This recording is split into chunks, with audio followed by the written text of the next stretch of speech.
I'm Jane Gadan, and I recently turned 70 years old. I've had a long career as a speech-language pathologist, and I was a professor in a department of psychiatry, worked on some books, and writing some children's books currently, but mostly I identify myself as a grandma these days, even though I'm still working. I live near my grandchildren, and they mean the world to me. I'm very much involved in their lives and loving it. I'm interested in other people who are turning 70, other women, and wonder what it's like, how they're dealing with this age, this time of their lives, and what they're thinking about what lies ahead. Okay, I'm Ellen Cole. I'm a lot younger than Jane. I'm turning 70 in 4 months. I'm also a grandma. I have 10 grandchildren. Jane and I have been friends since we were 13 years old, and she lives in Dallas, Texas. I live in Albany, New York. Although I just moved there, I lived in Alaska for the last 15 and a half years. I'm in transition. I think turning 70 feels like a transition anyway. Yes, it does. For all of us. I'm a psychologist. My specialty has been psychology of women, gender issues, and my commitment to this project really is all about figuring out what it's like for women who are turning 70, who are our age.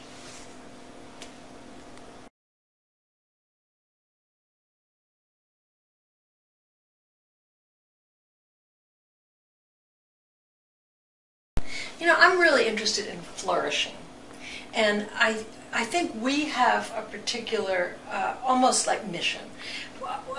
Jane and I are just ahead of the baby boomers.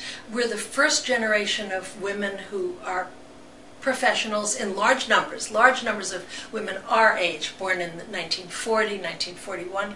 We're really the first generation of career women in massive numbers, and the baby boomers come after us. So I would love to figure out what it has been like for women in our cohort that we can then pass on to the women who are going to come after us. And I think flourishing is the guiding principle for me. What has allowed us to flourish in all kinds of arenas, professionally, with family? How would we define flourishing? What kind of advice do we want to give to women who are coming after us? And we want to help ourselves as well. Absolutely. This is part of the motivation of doing this was because we wonder what's ahead, how this next chapter is going to go, and how things that we're used to are going to evolve and change, because nothing does stay the same.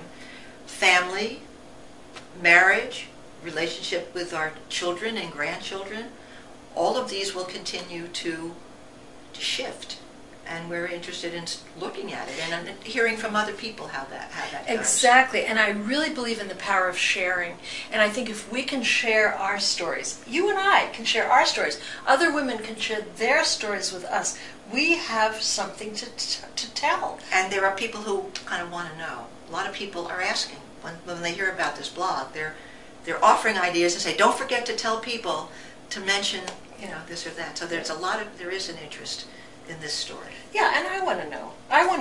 Too. It's going to really be useful to me. Yes. And the areas that I would like to hear about, whatever people's stories are, but that might include health, it might include career, it might include families. I think our relationship to technology. Yes. I think I don't want to see limits here at this point. Mm-hmm.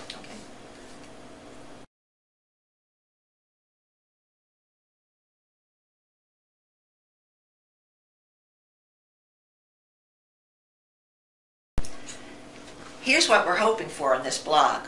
We really would love you to share your thoughts on your lives. What matters to you?